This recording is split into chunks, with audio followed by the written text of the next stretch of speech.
Sometimes the filters we use to deal with such a lot of information become like a bubble around us, and we have to learn how to burst that bubble.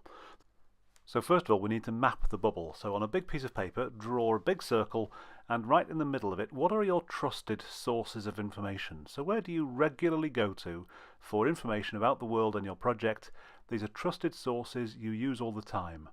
And around that, draw a bigger bubble. And these are sources that you might be aware of, but you rarely use. Now ask yourself how you can start to burst these bubbles. So for example, can you swap one of your trusted sources for another source that you rarely use, maybe even just for a short period of time?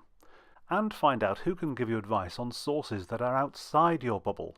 In other words, these are sources that are new to you. You'll have to get advice from someone else because you don't know what you don't know. And this can be a great source of new insights. If you're working as part of a team, you need to compare bubbles with other people in your team. So again, start off with your bubble of trusted sources, the ones you use all the time. And then get other people to map their bubble too. So see what trusted sources they use all the time. You'll probably find there's some overlap. And around these bubbles draw the wider bubble, and this represents those sources that you are all aware of, but you rarely use. Now look at the areas where your bubbles of trusted sources overlap.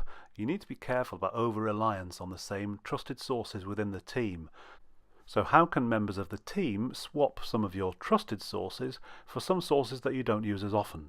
And then you need to get advice from outside the team on sources that are new to you all. And again, you have to get advice because if you don't know about them, you don't know about them. These are sources that are new to your team, and again, this is where you may get new insights and new ideas that you weren't expecting. You can find more techniques like this if you follow me on Twitter or via my website, newthinking.tools.